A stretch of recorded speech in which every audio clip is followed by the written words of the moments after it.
Hello everyone, welcome back to my YouTube channel study in Bengali. তো তোমাদের WBCS এর preliminary পরীক্ষা 2026-এর জন্য যে জিকের ওপর লাস্ট মিনিট সাজেশনের ক্লাসটা কন্টিনিউ হচ্ছিল, আজকে তার আরও একটা ক্লাস, তোমরা এটাকে as a last minute suggestion নিতে পারো। তাহলে চলো শুরু করি। দেখো আজকের প্রথম প্রশ্ন কি বলছে, যে ইলোরার বিখ্যাত দাশাবতার গুহা মন্দিরটি মূলত কোন রাজবংশের রাজত্বকালে নির্মিত হয়েছিল? চালুক্য বংশ, পল্লব বংশ, রাষ্ট্রকূট বংশ, নাকি হচ্ছে চোল বংশ? তো সঠিক অ্যান্সার কী হবে? সঠিক অ্যান্সার কিন্তু হচ্ছে রাষ্ট্রকূট বংশ।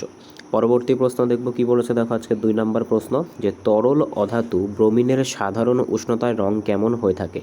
গাঢ় লালচে বাদামি, হালকা হলুদ, নীলাভ সবুজ, নাকি বর্ণহীন? তো সঠিক অ্যান্সার কী হবে? তো ব্রোমিন কিন্তু একটা তরল অধাতু, এরা সঠিক অ্যান্সার কিন্তু হয়ে যাবে গাঢ় লালচে বাদামি। পরবর্তী প্রশ্ন দেখব কি বলেছে। দেখো আজকে 3 নম্বর প্রশ্ন, যে ভারতীয় সংবিধানের কোন অনুচ্ছেদের অধীনে সুপ্রিম কোর্ট নাগরিকদের মৌলিক অধিকার রক্ষার্থে বন্দি প্রত্যক্ষীকরণ বা হেভিয়াস কার্পাস রিট জারি করতে পারে? তো রিটের কথা কত নম্বর আর্টিকেলে উল্লেখ করা আছে? তো সুপ্রিম কোর্টের ক্ষেত্রে কিন্তু রিট উল্লেখ করা আছে 32 নম্বর ধারাতে, এবং হাইকোর্টের ক্ষেত্রে কিন্তু 226 নম্বর ধারাতে রিট উল্লেখ করা আছে। তো সঠিক অ্যান্সার কিন্তু হচ্ছে 32 নম্বর ধারা অনুযায়ী কিন্তু এটা করা যেতে পারে। 143 নম্বর ধারাতে কি বলা হয়েছে? এখানে কিন্তু রাষ্ট্রপতি চাইলে সুপ্রিম কোর্টের যিনি প্রধান বিচারপতি বা সুপ্রিম কোর্টের প্রধান বিচারপতি চাইলে রাষ্ট্রপতির কাছে পরামর্শ নিতে পারে, এটাই কিন্তু আর্টিকেল 143-এ বলা হয়েছে। পরবর্তী প্রশ্ন দেখব কি বলেছে আজকে 4 নম্বর প্রশ্ন, যে দামোদর নদের অববাহিকায় অবস্থিত পশ্চিমবঙ্গের আসানসোল ও রানীগঞ্জ অঞ্চলের কয়লা মূলত কোন যুগের শিলাস্তরে পাওয়া যায়? কি বলেছে? কুদাপ্পা যুগ, গন্ডোয়ানা যুগ, টার্শিয়ারি যুগ, নাকি ধাওয়ারি যুগ? তো সঠিক অ্যান্সার কিন্তু হচ্ছে এটা কিন্তু গন্ডোয়ানা যুগের কয়লা পাওয়া যায়। যে দামোদর ভ্যালি উপত্যকা আছে, সেই দামোদর ভ্যালি উপত্যকাতে কিন্তু সবথেকে বেশি আমরা দেখতে পাই এই গন্ডোয়ানা যুগের কয়লা, আর এটা কিন্তু ভারতের কয়লার জন্য একটা প্রসিদ্ধ অঞ্চল। পরবর্তী প্রশ্ন দেখব কি বলেছে আজকের 5 নম্বর প্রশ্ন, যে ভারতের অর্থবিদ্যায় স্ট্যাগফ্লেশন বলতে অর্থনৈতিক বাজারে এমন এক পরিস্থিতিকে বোঝায়। তো এই যে কোশ্চেনটা আছে, এটা আমি অনেকবার তোমাদেরকে রিপিট করাচ্ছি, তার কারণে এই কোশ্চেনটার কিন্তু পরীক্ষায় একটা গুরুত্ব আছে। ইকোনমিক্সের যে কোনো কোশ্চেন কিন্তু WBCS-এর পরীক্ষায় এইরকমই আসে। তো স্ট্যাগফ্লেশন জিনিসটা কি আবারও বলে দিচ্ছি।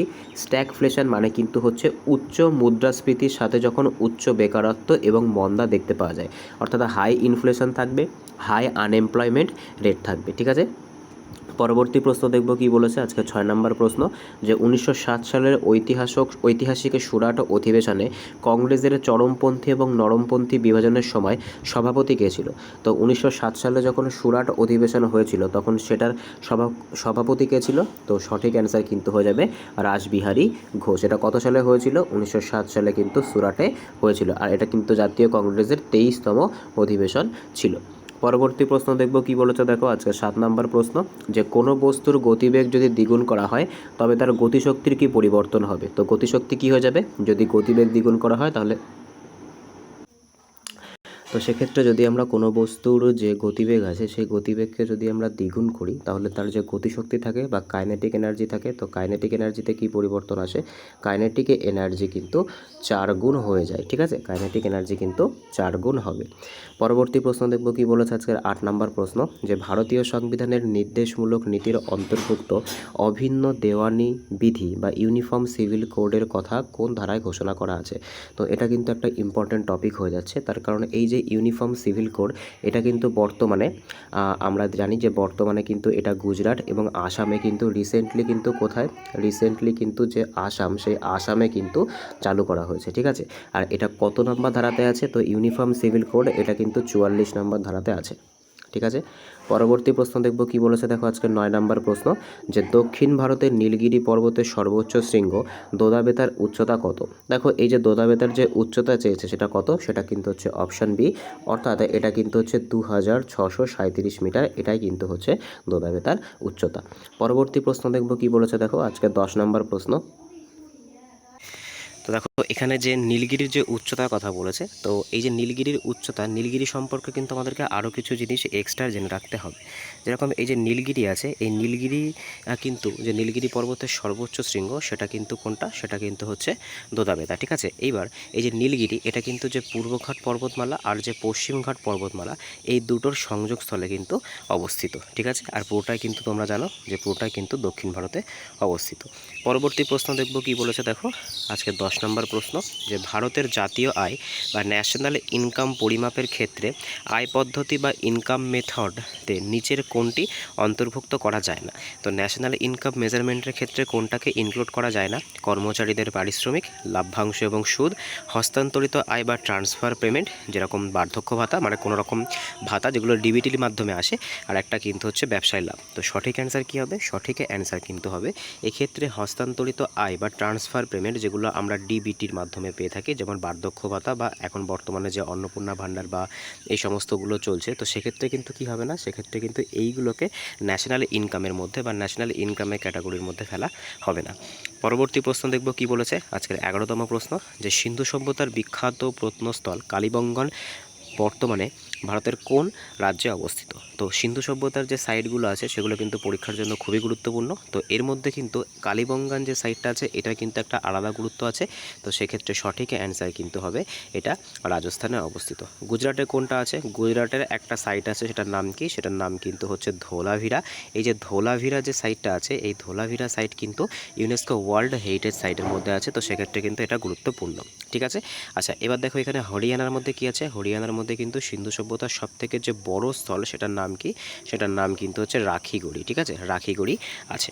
পরবর্তী প্রশ্ন দেখব কি বলেছে আজকের 12তম প্রশ্ন, যে মানবদেহের অগ্নাশয়ের আইলেটস অফ ল্যাঙ্গারহেডস এর বিটা কোষ থেকে মূলত কোন হরমোনটি নিঃসৃত হয়? তো সঠিক অ্যান্সার কী হবে? দেখো অগ্নাশয়ের ভেতরে যে আইলেটস অফ ল্যাঙ্গারহেডস থাকে একটা জায়গা, ঠিক আছে, এটা যদি আমরা আমাদের অগ্নাশয় ধরে দিই তো সেক্ষেত্রে দুটো জায়গা থাকে। ঠিক আছে, এই জায়গাটাকে বলে আইলেটস অফ ল্যাঙ্গারহেডস। এখানে কিন্তু দুই টাইপ অফ সেল থাকে। ঠিক আছে, এর মধ্যে একটা আলফা সেল থাকে আর একটা বিটা সেল থাকে।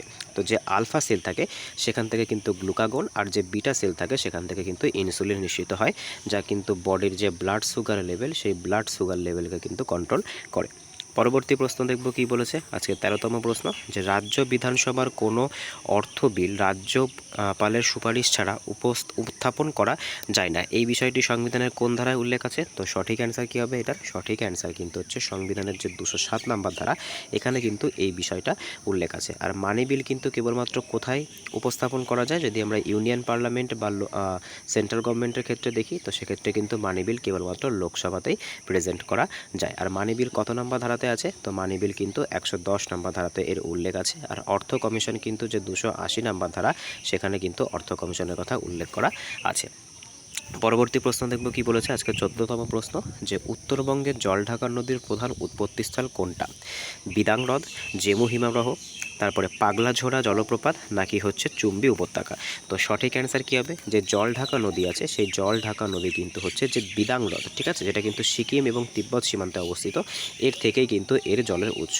জেমু হিমবাহ থেকে আমরা কি জানি? জেমু হিমবাহ থেকে কিন্তু তিস্তা। ঠিক আছে, পরবর্তী প্রশ্ন দেখব কি বলেছে আজকের 15তম প্রশ্ন, যে ভারতের কোনো বাণিজ্যিক ব্যাংক যদি রিজার্ভ ব্যাংকের কাছ থেকে অতিরিক্ত আমানত গচ্ছিত রাখে, তার অতিরিক্ত আমানত গচ্ছিত রাখে রিজার্ভ ব্যাংকের কাছে, তবে রিজার্ভ ব্যাংক তাকে যে হারে সুদ প্রদান করে তাকে কি বলা হয়? তো সেটা কিন্তু হয়ে যাবে রিভার্স রেপো রেট। ঠিক আছে, রিভার্স রেপো রেট, যেটাকে কি বলা হয়? যেটাকে কিন্তু হচ্ছে আর বলা হয়ে থাকে। ঠিক আছে, রিভার্স রেপো রেট। দেখো রেপো রেট কী জিনিস? রেপো রেট কিন্তু হচ্ছে যখন রিজার্ভ ব্যাঙ্কগুলো তার আন্ডারে থাকা ব্যাঙ্কগুলোকে ঋণ প্রদান করে, সেক্ষেত্রে যে সুদটা ইস্যু হয় সেটাকে কিন্তু রেপো রেট বা রিপারচেজিং অপশান বলা হয়ে থাকে। পরবর্তী প্রশ্ন দেখব কি বলেছে আজকে 16তম প্রশ্ন, যে 1883 সালে সুরেন্দ্রনাথ বন্দ্যোপাধ্যায়ের নেতৃত্বে প্রথম ভারত সভা বা ইন্ডিয়ান অ্যাসোসিয়েশন কনফারেন্স কোথায় অনুষ্ঠিত হয়েছিল? বম্বে, মাদ্রাজ, কলকাতা, নাকি লাহোর? তো সঠিক অ্যান্সার কী হবে? সঠিক অ্যান্সার কিন্তু হচ্ছে কলকাতাতে কিন্তু এটা করা হয়েছিল সুরেন্দ্রনাথ বন্দ্যোপাধ্যায়ের সুরেন্দ্রনাথ বন্দ্যোপাধ্যায় তত্ত্বাবধানে। আর সুরেন্দ্রনাথ বন্দ্যোপাধ্যায়কে কিন্তু কি বলা হতো, এটা কিন্তু পরীক্ষার রেসপেক্টে তোমাদের খুবই ইম্পর্টেন্ট, সেটাকে কিন্তু হচ্ছে বাংলার মুকুটহীন রাজা। সুরেন্দ্রনাথ বন্দ্যোপাধ্যায়কে কি বলা হয়, সুরেন্দ্রনাথ বন্দ্যোপাধ্যায়কে কিন্তু বাংলার মুকুটহীন রাজাও বলা হয়। পরবর্তী প্রশ্ন দেখব কি বলেছে, আজকে 17তম প্রশ্ন, যে একটি ভারী নিউক্লিয়াস ভেঙে দুটি মাঝারি আকারের নিউক্লিয়াস তৈরি হওয়ার এবং বিপুল পরিমাণে শক্তি উৎপন্ন হওয়ার ঘটনাকে কি বলা হয়। তো একটা ভারী নিউক্লিয়াস ভেঙে দুটি মাঝারি আকারের নিউক্লিয়াস তৈরি হয়, দেখো এক্ষেত্রে কিন্তু ভেঙে এই শব্দটাই বলে দিচ্ছে। ভেঙে মানে কি, ভেঙে মানে কিন্তু হচ্ছে ফিশন, অর্থাৎ এটা কিন্তু হচ্ছে একটা বড় নিউক্লিয়াস থেকে দুটো ইকুয়াল হাফজের সমান নিউক্লিয়াস তৈরি হবে। আর এক্ষেত্রে যে প্রচুর তাপ উৎপন্ন হয় সেটাকে আমরা কি বলি, সেটাকে কিন্তু আমরা নিউক্লিয় বিভাজন বলে থাকি। এই নীতিটাই কিন্তু যে অ্যাটম বোম বা পারমাণবিক চুল্লিতে ব্যবহার করা হয়ে থাকে। পরবর্তী প্রশ্ন দেখব কি বলেছে, আজকের 18তম প্রশ্ন, যে ভারতের পঞ্চায়েতি রাজ ব্যবস্থাকে সাংবিধানিক স্বীকৃতি দিতে কোন সালে 73তম সংবিধান সংশোধনী আইনটি চূড়ান্তভাবে পাশ হয়েছিল। তো 73তম যে সংবিধান সংশোধনী আইন, সেটা সবার প্রথম কিসের সাথে সম্পর্ক রাখে, পঞ্চায়েতের সাথে। পঞ্চায়েতের মোট কিন্তু 29টি বিষয় থাকে। আর এই যে ব্যাপারটা, এটা কিন্তু 1992 সালে যে 73তম সংবিধান সংশোধনী হয়েছিল তার মাধ্যমে কিন্তু যুক্ত করা হয়েছিল। এবং ঠিক এই বছরই 1992 সালে আরেকটা সংশোধনও হয়েছিল, সেটা কিন্তু হচ্ছে 74তম সংবিধান সংশোধন, যার মাধ্যমে কিন্তু মিউনিসিপ্যালিটিকে সাংবিধানিক মর্যাদা দেওয়া হয়। পরবর্তী প্রশ্ন দেখব কি বলেছে, আজকের পরবর্তী প্রশ্ন, যে কর্কটক্রান্তি রেখা 23.5 ডিগ্রি নর্থ পশ্চিমবঙ্গের মোট কয়টি জেলার উপর দিয়ে প্রবাহিত হয়েছে। তো সঠিক অ্যান্সার কিন্তু হচ্ছে মোট কিন্তু 5টা জেলার উপর দিয়ে প্রবাহিত হয়েছে। সেই 5টা জেলার নাম দেখো এখানে আমি দিয়ে দিয়েছি কি কি। একটা কিন্তু হচ্ছে পুরুলিয়া, বাঁকুড়া, পূর্ব বর্ধমান, তারপরে হচ্ছে পশ্চিম বর্ধমান এবং নদিয়া। এইটা কিন্তু একদম লাইন বরাবর আছে প্রত্যেকটা জেলা। আমরা যদি এটাকে হিসেব করি পশ্চিম থেকে পূর্বের দিকে, তাহলে তো সেইভাবেই কিন্তু এটা গেছে। পরবর্তী প্রশ্ন দেখব কি বলেছে, ভারতের আর্থিক নীতি বা মনিটারি পলিসি প্রণয়ন করার আইনি দায়িত্ব কার ওপর ন্যস্ত থাকে। ভারতের অর্থমন্ত্রক, ভারতের নীতি প্রয়োগ, ভারতীয় রিজার্ভ ব্যাংক নাকি ভারতের প্রধানমন্ত্রী। তো মনিটারি পলিসি, এটা কিন্তু ভারতীয় রিজার্ভ ব্যাংকের দায়িত্ব থাকে। মনিটারি পলিসির ওপরে কিন্তু একটা কমিটিও গঠন করা আছে, যেটাকে উর্জিত প্যাটেল কমিটি বলে, যেখানে কিন্তু মোট 6টা সদস্য থাকে। 3জন কিন্তু আরবিআইয়ের পক্ষ থেকে থাকে, আর 3জন কিন্তু সেন্ট্রাল মিনিস্টারের পক্ষ থেকে বা সেন্ট্রাল গভর্নমেন্টের পক্ষ থেকে থাকে। পরবর্তী প্রশ্ন দেখব কি বলেছে, আজকের 21তম প্রশ্ন, যে প্রাচীন দক্ষিণ ভারতের চোল সাম্রাজ্যের বিখ্যাত নৌবাহিনীর ভিত্তি স্থাপন ও মালদ্বীপ জয় করেছিলেন কোন চোল রাজা। তো সঠিক অ্যান্সার কী হবে, সঠিক অ্যান্সার কিন্তু হচ্ছে প্রথম রাজারাজ চোল। ঠিক আছে, প্রথম রাজরাজ চোল। প্রথম রাজেন্দ্র চোলকে কী বলা হয়, প্রথম রাজেন্দ্র চোলকে কিন্তু গঙ্গাইকোন্ড চোল বলা হয়। কী বলা হয়, গঙ্গাইকোন্ড চোল বলা হয়। এনার কিন্তু একটা বিখ্যাত যে বাংলা অভিযান সেটা আছে, সেই সময় কিন্তু বাংলার পাল বংশের মহিপাল রাজত্ব করেছিল। ঠিক আছে, পরবর্তী প্রশ্ন দেখব কি বলেছে, আজকের 22তম প্রশ্ন, যে নিচের কোন কোষীয় অঙ্গাণুটিকে কোষে প্রোটিন সংশ্লেষের প্রধান স্থান বা প্রোটিন ফ্যাক্টরি বলা হয়। তো এর মধ্যে কোনটাকে প্রোটিন ফ্যাক্টরি বলা হয়ে থাকে। তো সঠিক অ্যান্সার কী হবে, সঠিক অ্যান্সার কিন্তু হচ্ছে রাইবোজোমকে কী বলে, রাইবোজোমকে কিন্তু প্রোটিন ফ্যাক্টরি বলে। গলগি বডিকে কী বলে, গলগি বডিকে কিন্তু বডির ট্রাফিক পুলিশ বলা হয়। কী বলা হয়, বডির কিন্তু ট্রাফিক পুলিশ বলা হয়ে থাকে। লাইসোজোমকে কী বলে, লাইসোজোমকে কিন্তু বলা হয়ে থাকে সুইসাইডাল ব্যাগ। ঠিক আছে, লাইসোজোমকে বলা হয় সুইসাইডাল ব্যাগ। পরবর্তী প্রশ্ন দেখব কি বলেছে, 23তম প্রশ্ন, যে ভারতের সুপ্রিম কোর্টের বিচারপতিদের অসদাচরণ বা অক্ষমতার কারণে পদ থেকে অপসারণের জন্য সংসদের উভয় কক্ষে কেমন সংখ্যাগরিষ্ঠতা প্রয়োজন হয়ে থাকে। তো সেক্ষেত্রে কিন্তু 2/3। ঠিক আছে, প্রতিটি কক্ষের মোট সদস্য সংখ্যার সংখ্যাগরিষ্ঠতা এবং উপস্থিত ভোটদানকারী সদস্যদের 2/3 কিন্তু হওয়া প্রয়োজন। ঠিক আছে, এটা কিন্তু যত সময় না পর্যন্ত এরকম সংক্রান্ত কোনো বিল লোকসভায় পাবলিশ করা হচ্ছে, তত সময় পর্যন্ত কিন্তু এরকম কোনো রকম পদ্ধতি আচরণ করা যাবে না। পরবর্তী প্রশ্ন দেখব কি বলেছে, আজকে 24তম প্রশ্ন, যে গোদাবরী কৃষ্ণা নদীর বদ্বীপ অঞ্চলের মধ্যবর্তী স্থানে অবস্থিত অন্ধ্রপ্রদেশের বিখ্যাত মিষ্টি জলের হ্রদ কোনটি। তো সঠিক অ্যান্সার কী হবে, সঠিক অ্যান্সার কিন্তু হচ্ছে কোলেরু হ্রদ। ঠিক আছে, এটা কিন্তু হচ্ছে গোদাবরী এবং কৃষ্ণা নদীর মাঝখানে, অর্থাৎ যে দুটো নদী, সেই দুটো নদীর মাঝখানে অবস্থিত একটা হ্রদ। চিল্কা হ্রদ কি, চিল্কা হ্রদ কিন্তু হচ্ছে ভারতের সবথেকে বেশি লবণাক্ত জলের হ্রদ। ঠিক আছে, ভারতের সবথেকে বেশি লবণাক্ত জলের হ্রদ কিন্তু হচ্ছে চিল্কা হ্রদ। পরবর্তী প্রশ্ন দেখব কি বলেছে, আজকের 25তম প্রশ্ন, যে ভারতের কর কাঠামো সংস্কারের উদ্দেশ্যে 1991 সালে গঠিত বিখ্যাত ট্যাক্স রিফর্মস কমিটির চেয়ারম্যান কে ছিল। তো দেখো ট্যাক্সের ক্ষেত্রে সঠিক অ্যান্সার কী হবে, ট্যাক্সের ক্ষেত্রে কিন্তু দুটো কমিটি খুবই গুরুত্বপূর্ণ। একটা হচ্ছে ডক্টর রাজা ডক্টর রাজা জে চেল্লিয়া, আর একটা কিন্তু হচ্ছে বিজয় কেলকার কমিটি। তো এক্ষেত্রে কিন্তু সঠিক অ্যান্সার হয়ে যাবে যে চেল্লিয়া কমিটি। আর এই যে বিজয় কেলকার কমিটি এটাও কিন্তু হচ্ছে ইনকাম ট্যাক্সের সাথে রিলেটেড একটা কমিটি। পরবর্তী প্রশ্ন দেখব কি বলেছে আজকে 26তম প্রশ্ন, যে মহাত্মা গান্ধী 1924 সালে তার জীবনের একটা মাত্র জাতীয় কংগ্রেসের বার্ষিক অধিবেশনের সভাপতি নির্বাচিত হয়েছিলেন। সেই অধিবেশনটি কোথায় হয়েছিল? তো সঠিক অ্যান্সার কী হবে? 1924 সালে কিন্তু এটা সংগঠিত হয়েছিল এবং সঠিক অ্যান্সার কী হবে? সঠিক অ্যান্সার কিন্তু হবে বেলগাঁও যে অধিবেশন হয়েছিল সেখানে। কানপুর অধিবেশন 1925 সালে, এটাও কিন্তু খুবই গুরুত্বপূর্ণ, তার কারণ এখানে কিন্তু মানে ন্যাশনাল কংগ্রেস বা জাতীয় কংগ্রেসের প্রথম ভারতীয় মহিলা সভাপতি কিন্তু কী করেছিলেন এখানে তার যে সভাপতিত্ব গ্রহণ করেছিলেন। ঠিক আছে, তো সেটা তিনি কে ছিলেন সেটা কিন্তু অবশ্যই তোমরা আমাকে কমেন্টে জানাবে। পরবর্তী প্রশ্ন দেখব কি বলেছে আজকে 27তম প্রশ্ন, যে তেজস্ক্রিয়তার আন্তর্জাতিক একক বা এসআই ইউনিট নিচের কোনটি? তো সঠিক অ্যান্সার কী হবে? সঠিক অ্যান্সার কিন্তু হচ্ছে বেকারেল। বেকারেল কিন্তু হচ্ছে এসআই ইউনিট, আর কুড়ি কিন্তু হচ্ছে সিজিএস ইউনিট। পরবর্তী প্রশ্ন দেখব কি বলেছে আজকের 28তম প্রশ্ন, যে লোকসভার কোনো সদস্য তার ইস্তফাপত্র বা পদত্যাগ করতে চাইলে কার কাছে সেটা পেশ করতে পারেন? তো লোকসভার কোনো সদস্যর ক্ষেত্রে কিন্তু তার যে স্পিকার, লোকসভার যিনি স্পিকার তার কাছে কিন্তু পদত্যাগপত্র জমা দিতে হবে। পরবর্তী প্রশ্ন দেখব কি বলেছে, দেখো পরবর্তী প্রশ্ন আছে 29তম প্রশ্ন, যে ভারতের ছোটনাগপুর মালভূমি অঞ্চলের খনিজ সম্পদ মূলত কোন প্রাচীন শিলা দ্বারা গঠিত?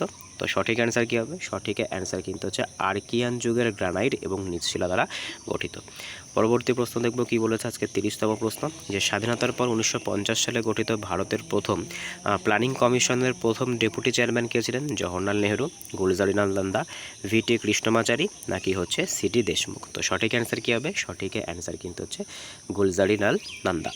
পরবর্তী প্রশ্ন দেখব কি বলেছে 31তম প্রশ্ন, যে মুঘল সম্রাট আকবরের আমলে আকবরের রাজস্ব মন্ত্রী টোডরমাল যে বিখ্যাত ভূমি রাজস্ব ব্যবস্থা প্রবর্তন করেন তার নাম কি? তো এটা কিন্তু খুবই ইম্পর্টেন্ট, সেটা কিন্তু হচ্ছে জাপ্তি বা দহশালা সিস্টেম।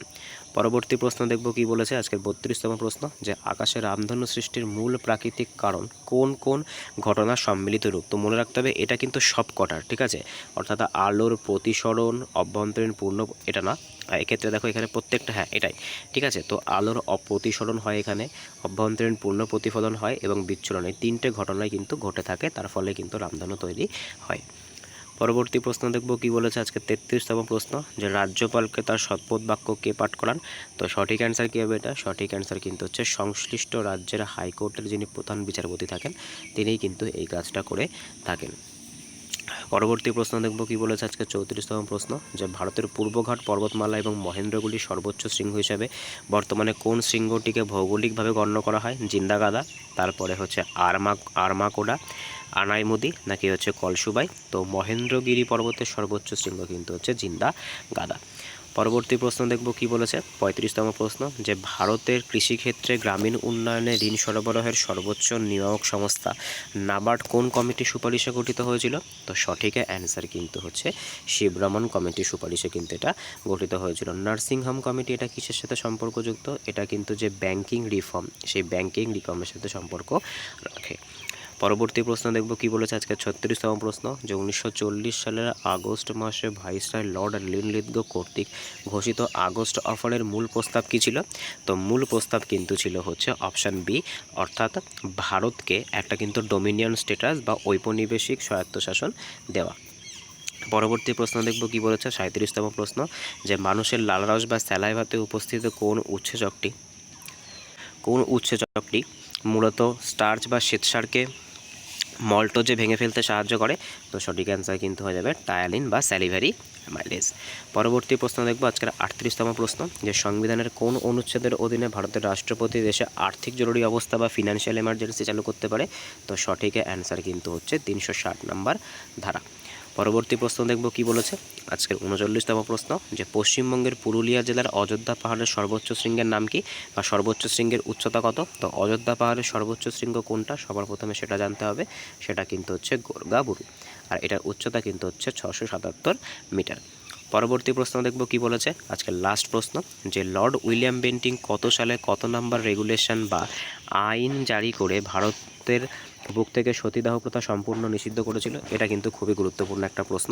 তো সঠিক অ্যান্সার কী হবে? সঠিক অ্যান্সার কিন্তু হচ্ছে অপশান এ, 1829 সালের যে 17 নাম্বার রেগুলেশন সেটা করেই কিন্তু এটাকে সম্পূর্ণভাবে কী করা হয়েছিল, সম্পূর্ণভাবে কিন্তু অ্যাবলিশ করা হয়েছিল। তো আজকে এই অবধি ছিল।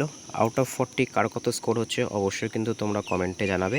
তো এগুলোকে কিন্তু তোমরা as a last minute suggestion, GK suggestion হিসেবে নিতে পারো। তো দেখা হচ্ছে পরের ভিডিওতে, বাই।